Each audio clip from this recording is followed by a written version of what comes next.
Después de unas breves notas históricas sobre la isla de San Miguel de la Palma y un resumen de su conquista por el Reino de Castilla, pasamos a relatar los tres hechos históricos más importantes ocurridos en la isla en el siglo XVI. El primero se relaciona con un ataque del hugonote francés Sores que concluyó con el martirio de unos misioneros jesuitas y la creación del único cementerio submarino conocido.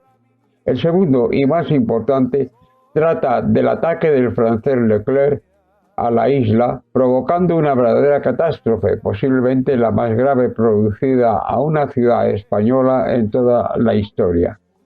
Terminamos por un ataque inglés a cargo de Drake, del cual existen versiones históricas y pseudohistóricas. Para terminar, relatamos el ocaso de Drake, que dedicó al ataque al Imperio Español. Un manuscrito del siglo VI, titulado Fortunate Insulae, cita las Islas Canarias. No tengo referencia de nada más antiguo y aunque se perdió en el incendio de la biblioteca de Alejandría, ha llegado a nuestros días una copia, gracias al escritor romano Cayo Plinio II, más conocido como Plinio el Viejo. En 1827, Sebastiano Ciampi cita las islas en un libro del que entresacamos. El 1 de julio de 1341, el navegante genovés Nicoloso de Rocco zarpa de Lisboa con 3 carabelas, flota perteneciente al rey de Portugal Alfonso IV. Tras 5 días de travesía, llegan a Lanzarote. El libro hace una descripción de las islas y al tratar de La Palma la califica como imponente y nublada. Otras referencias nos hablan de una población cercana a los 4.000 habitantes, los Benaovitas, con su territorio dividido en 12 tribus. El medio de la vida de los aborígenes se basaba en el pastoreo y la agricultura. Una de sus principales fuentes de alimentos era un arbusto endémico en las Islas Canarias denominado amagante, que servía para elaborar el gofio. En 1447, en la isla de La Palma, los benaovitas impidieron un primer intento de conquista, efectuado por el sevillano Peraza de las Casas, al mando de 3 embarcaciones que partieron de las islas de La Gomera. El 29 de septiembre de 1492, el gaditano Alonso Fernández de Lugo, en nombre de los Reyes Católicos, desembarcó con 900 hombres en la isla de San Miguel de la Palma, en la costa oeste, donde se encuentra la ciudad de Tazacorte. Pactando con los aborígenes, aunque tuvo que luchar contra la tribu de Tanausú, refugiada en la caldera de Taburiente, durante algún tiempo. En la colonización de la isla participaron portugueses e italianos que acuden atraídos por la riqueza agrícola de la isla y las ventajas de su situación geográfica, tan beneficiosa para el tráfico con América, que hizo de los puertos Sauces y Tazacorte que se colocaran entre los más importantes del mundo. La economía de La Palma tuvo su momento estelar en el siglo XVI, gracias a la caña de azúcar, cultivo que llevaron los portugueses procedentes de Madeira y que tuvo su máximo en el año 1550. Tanto es así que usaban el portugués en las fábricas y comercio relacionado con la caña. Junto con la caña llegó la banca flamenca, genovesa, florentina y catalana para cubrir las fuertes cantidades de dinero precisas para este cultivo.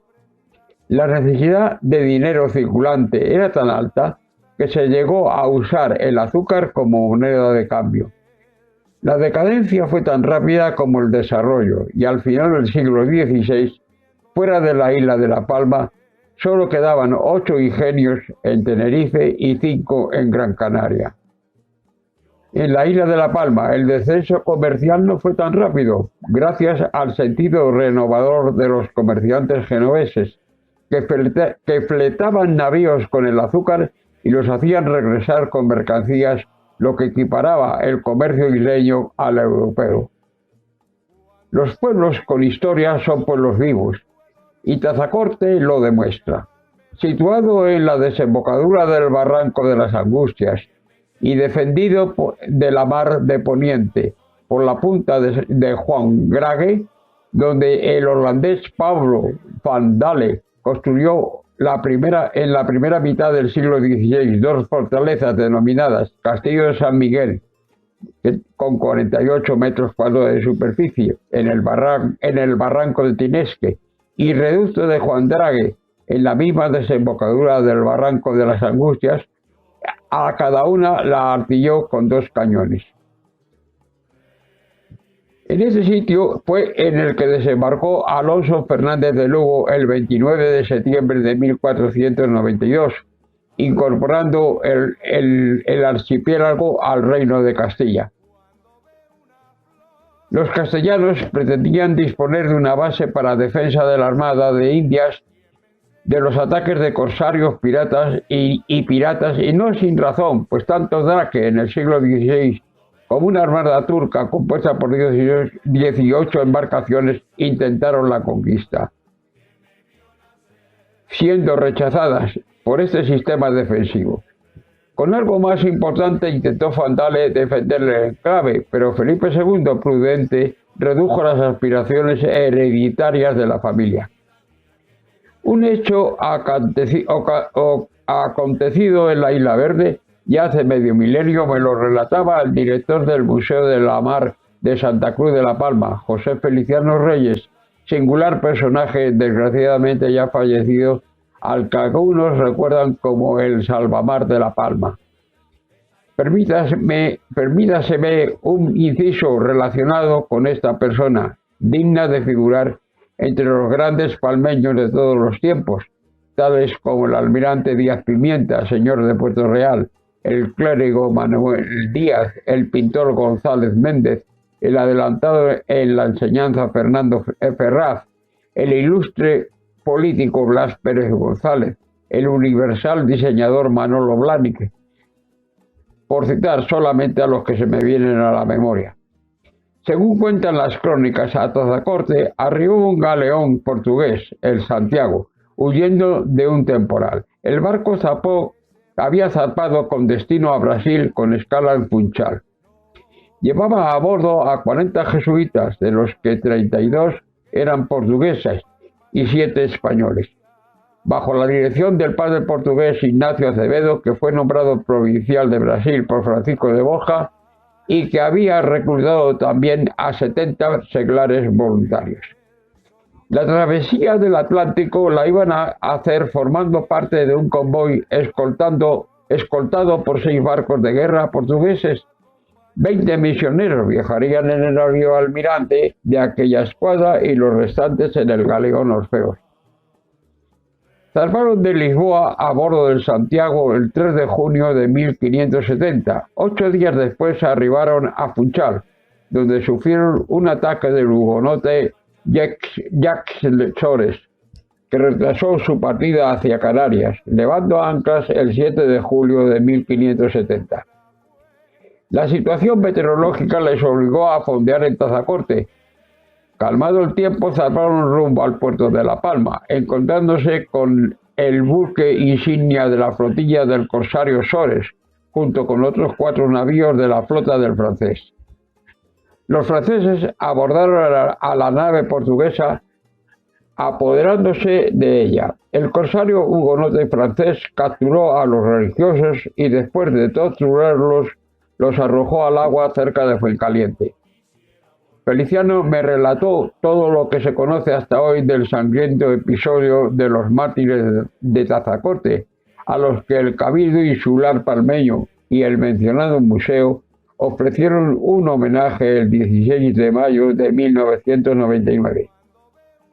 Con la ayuda de submarinistas fueron colocando en el fondo de la mar, en la costa suroeste de la isla, 40 cruces de cemento vibrado de 500 kilos de peso cada una y 1,2 metros de altura en un lugar llamado Bocas de Fornalla, frente al actual caserío de las Indias, perteneciente al municipio de Fuencaliente.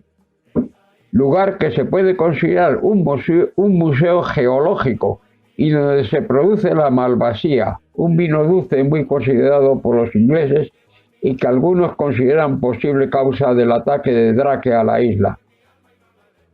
El obispo nivarellense Felipe Fernández bendijo las cruces situadas en el único cementerio que se conozca situado en el fondo del mar. Curiosamente, uno de los jesuitas pudo salvarse porque era un hábil cocinero y al pirata le hacía falta uno. Finalmente, el Santiago fue remolcado hasta el puerto de la Rochelle, que era la base de los hugonotes franceses. Pero curiosamente, después de su crimen y antes de regresar a Francia, el corsario Sores se dirigió a La Gomera, en son de paz, y allí el señor de la isla, don Diego de Ayala y Rojas, conde de La Gomera, le recibió con todos los honores. Segunda acción bélica.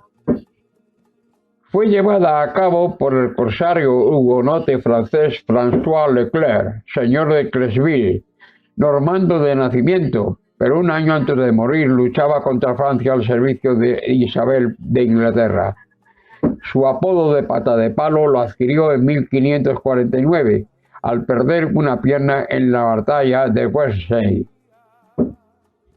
Enrique II, rey de Francia, que le había premiado en 1551 con el título de caballero, le ordenó en 1553 emprender una expedición a las Antillas para atacar las posesiones españolas al mando de una flota compuesta por 6 navíos, 4 pataches y 800 hombres de desembarco.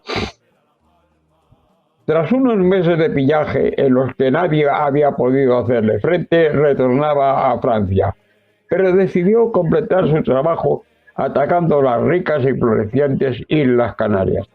A la altura del Cabo de Agüer, en las actuales costas marroquíes, Leclerc descubrió una flota genovesa que navegaba con las bodegas repletas de azúcar. Algunos navíos pudieron escapar de las garras del francés, pero una enorme carraca fue capturada con todo su cargamento. Este barco vino a aumentar la fuerza ofensiva del corsario, pues era una embarcación mayor que sus galeones y estaba artillada con 30 cañones. Leclerc, después del combate, puso rumbo a las costas de Fuerteventura, pero enterado de que en el puerto de la Luz de Las Palmas estaban fondeadas unas urcas flamencas, arrumbó a este puerto, donde fue rechazado por las defensas y por los fuertes vientos reinantes que ayudaron e impidieron el desembarco de los franceses, pese al continuado esfuerzo realizado por los corsarios durante más de 10 días. Cansados de esperar el cambio meteorológico, pusieron rumbo a Tenerife, desembarcando primero en las costas de Adeje, donde apenas consiguieron robar lo que esperaban, al estar aquella zona muy despoblada, y posteriormente acechando el puerto de Garachico, por aquel tiempo muy famoso por su riqueza y activo comercio. No obstante, no se sabe muy bien por qué los piratas tomaron rumbo noroeste, presentándose de improviso en la bahía de Santa Cruz de la Palma. Esta ciudad era por aquel entonces muy rica y opulenta, pero lamentablemente encontraba indefensa, pues más allá de la pequeña torre de San Miguel, que protegía el desembarcadero del puerto, el resto de la costa se encontraba abierto, aún posible por lo fácil de realizar desembarco. Por todo ello, el viernes 21 de julio de 1553, hacia el mediodía, la Armada francesa de Leclerc se presentó ante la bahía de Santa Cruz de la Palma en son de guerra, disparando sus cañones. La defensa de la isla estaba a cargo de su gobernador Juan Ruiz de Miranda, cargo que compartía con la misma responsabilidad en la isla de Tenerife, por lo que no es extraño que no ocupara su puesto de mando en los momentos del ataque, siendo sustituido por el subgobernador Diego de Arquijo, del que se sabe que era licenciado, pero se desconoce en qué ciencia. Los palmeros acudieron al puerto con sus armas, aunque confiando en que en el peor de los casos aquellos piratas iban a la captura de las urcas y carabelas cargadas de azúcar que habían venido huyendo desde el Cabo de Agüer y que habían buscado refugio en el puerto palmero. ¿Cuál sería su sorpresa cuando vieron a los piratas llenar las lanchas de desembarco de numerosa infantería, cubierta de morrión y coselete y llevando arcabuces y lanzas?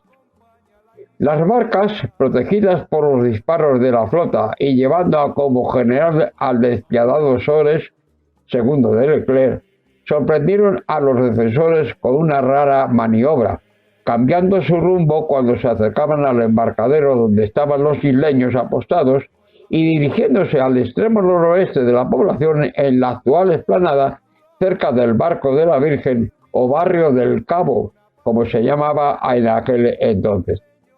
La maniobra y posterior desembarco y toma de puntos estratégicos, todo realizado con gran rapidez y dejando ver que los franceses estaban asesorados por un buen conocedor del terreno, que no era otro que un comerciante francés cuyo nombre se ignora y que había residido por largo tiempo en la ciudad. Los 300 arcabuceros y 200 piqueros apenas encontraron resistencia por parte de los palmeros. Desordenados y confusos, faltos de un jefe militar que los llevase a la lucha y gobernados por un letrado inexperto, el licenciado Arquijo, por cierto admirador de Sores, hizo posible una defensa desordenada. La evacuación de la ciudad fue un completo desastre y fueron cautivas muchas familias, entre las que no faltaron las más destacadas isleñas. En apenas media hora, Santa Cruz de la Palma había pasado a manos de los soldados franceses, que se dedicaron al saqueo y destrucción de la ciudad, en especial las iglesias y conventos, los cuales profanó, pues Sores era un ferviente hugonote y tenía un especial odio a lo católico. Los siguientes días los emplearon los soldados en registrar casa por casa, de forma tal que el pillaje aumentaba sin descanso. El montante total de las pérdidas entre edificios, dinero y joyas se calcula en torno a los 800.000 ducados de la época. El licenciado Arquijo, pasados los días, estableció su cuartel general en Tazacorte y envió apremiantes demandas de auxilio a su superior, el gobernador de Tenerife, sin decidirse a actuar por su cuenta, contraatacando con los hombres que habían reunido al otro lado de la isla y movilizados por las posibles represalias sobre las familias cautivas. Por su parte, los franceses no tenían intención de abandonar la ciudad, salvo que se pagara un rescate por ello, que habían valorado en 30.000 ducados. Por supuesto, Arquijo no era capaz de reunir tan elevada suma. El 30 de julio, con el ofrecimiento de 5.000 ducados que había reunido las familias pendientes refugiadas en Tazacorte, Sores decidió abandonar con sus hombres la isla, no sin antes prender fuego a lo poco que quedaba en pie. Hasta aquí la versión que aporta la historia, pero la tradición oral tiene otra, con tintes de leyenda, que a los palmeros les gusta creer. En Garafía, teniendo noticias de la invasión francesa, se unieron un grupo de vecinos capitaneados por Baltasar Martín, pastor local de gran altura y valentía, que los llevó a través del camino de la cumbre hasta la capital. Baltasar Martín tenía un lema: la bala pasa, pero el palo envasa, dando a entender que la bala puede esquivarse, pero que el golpe contundente siempre acierta, y vaya si acertó. Los piratas franceses, embriagados por el vino y en pleno éxtasis del saqueo, se vieron sorprendidos por un ejército de rudos garafianos a los que se habían sumado parte de los capitalinos huidos. Los arcabuces, lentos de cargar, pero poco pudieron hacer contra las lanzas pastoriles y los garrotes de los locales que arremetieron contra ellos. Los invasores, desconcertados y asustados, huyeron como pudieron hacia las lanchas de desembarco y desde ellas a los navíos para no volver jamás a las costas palmeras. El célebre Baltasar Martín, perdida la característica montera y ensangrentado por la refriega, se dirigió entonces al convento de San Francisco con el fin de dar gracias a la Virgen de los Dolores por el triunfo logrado. Pero ¿cuál fue su desgracia? Cuando desde lo alto del tejado del convento, un fraile, confundiéndolo con un francés que tras la derrota trataba de acogerse a lo sagrado, le acertó con un ladrillazo en la cabeza, matándolo en el acto. Así moría el héroe local que había expulsado a los piratas de un ladrillazo confundido. ¿Verdad o leyenda? La tradición popular dice que el caudillo garafiano descansa en la misma puerta del convento, que nunca logró traspasar, y son muchos los rincones de la isla que recuerdan a este personaje real o ficticio que forma en forma de calles, plazas e incluso estatuas. La tercera acción que relatamos la realizó Francis Drake, un famoso marino inglés que nació y murió a bordo de un barco que sembró el pánico en medio mundo, héroe en su país y odiado en España. Recaló en el puerto de Santa Cruz de la Palma el 3 de noviembre de 1585. De aquello ya hace 435 años. Drake no cumplía con la imagen del pirata bravucón, borracho y maleducado que figura en algunos tratados de la pseudohistoria. Al contrario, destacaba por su elegante vestimenta, también se dedicó a la política e incluso el 4 de abril de 1581, en una ceremonia celebrada a bordo del barco Golden Hill, atracado en el puerto de Deptford, fue armado caballero por Isabel I de Inglaterra, en recompensa a sus servicios a la corona inglesa. Un lobo de mar, educado, que había aprendido las artes de la navegación de su primo segundo, John Hawkins, famoso corsario y navegante. En la Enciclopedia General de la Mar, tomo segundo, página 882, podemos leer: el 15 de septiembre de 1585 salió Drake de Plymouth con 23 navíos en los que llevaba 2.300 soldados y marineros. Apresó a algunos buques cerca de las costas de España y después saqueó la ciudad de Santiago en la isla de Cabo Verde. Seguidamente arrumbó a las costas de América. Nótese que ni hace referencia a Canarias. Su misión era ir a las Indias en el camino y en el camino tenía que atacar puertos españoles para completar el estrechamiento de su escuadra para arribar a la zona del Caribe, siempre en busca de las riquezas españolas. Atacó sin éxito Cartagena de Indias y posteriormente en Santo Domingo atacó los fuertes de San Antonio y San Agustín, destruyéndolos. Finalmente, ante la presencia de la escuadra española de Diego Álvaro, puso rumbo a Portsmouth, después de habernos causado unos daños valorados en 600.000 libras esterlinas. La expedición inglesa apareció por el norte de Punta Llana en dirección a la capital y desde el castillo de Santa Catalina recibió los primeros disparos poco afortunados. Drake quiso dividir las fuerzas de la resistencia palmera y mandó a varios de sus barcos que atacaran el puerto de Tazacorte, sin conseguir por ello dividir la defensa. A bordo del poderoso navío insignia se acercó con seguridad hasta la bahía, allí a la altura del castillo de San Miguel, que estaba ubicado donde ahora se encuentra la Oficina de Información y Turismo en el puerto. Drake, sorprendido por la acción artillera, tuvo que virar y toda la flota le siguió. Se piensa que fue una batalla muy corta. Tuvo miedo de perder su barco. Una bala de cañón acertó a la cubierta del navío insignia de Drake en el lugar en que este se encontraba. Desde el castillo de San Miguel se repitieron los cañonazos. En algunas informaciones se habla de que se logró hundir a uno o incluso a dos barcos, aunque la mayoría de investigadores apuesta por la hipótesis de que solo se llegó a dar a una lancha que intentó desembarcar con 4 o 5 marineros. Cuando Drake se dio cuenta de que la resistencia podía ser muy dura, más de lo que imaginaba, decidió marcharse, dando orden de regreso a las fuerzas que había mandado a Tazacorte, y se reunieron en Fuencaliente tomando rumbo a La Gomera. Él iba a las Indias y seguramente lo que buscaba en La Palma era vino y agua.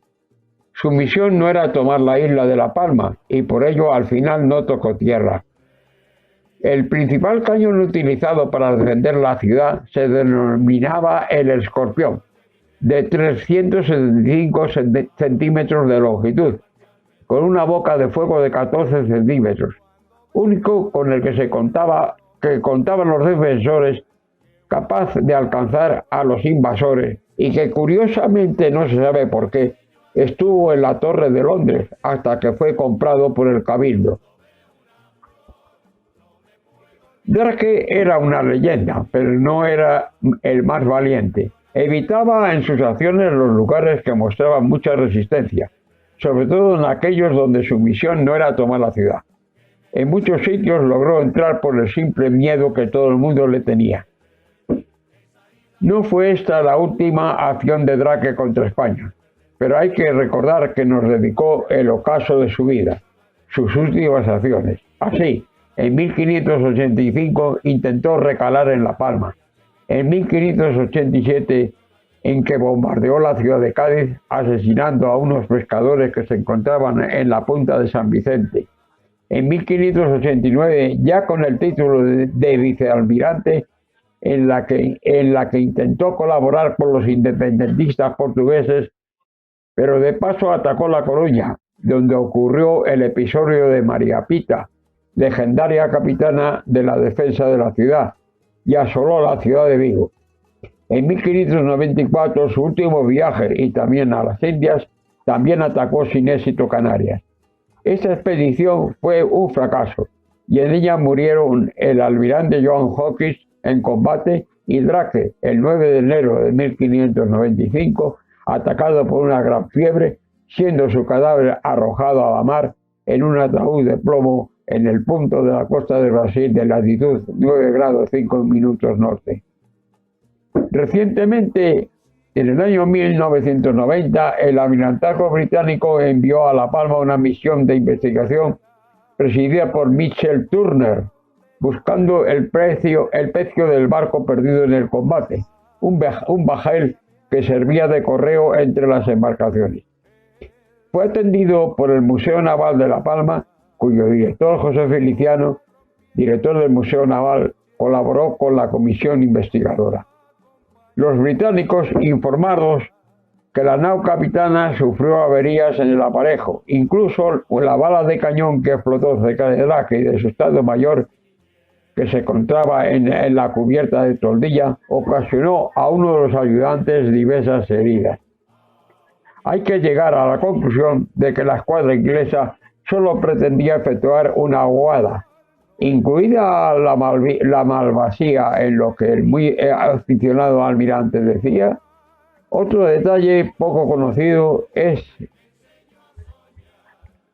que en la travesía murió un pariente de la reina de Inglaterra. Otros historiadores informan. Cesario Fernández Duro escribe que las pérdidas de los ingleses en la batalla de La Palma fue una lancha y 6 hombres.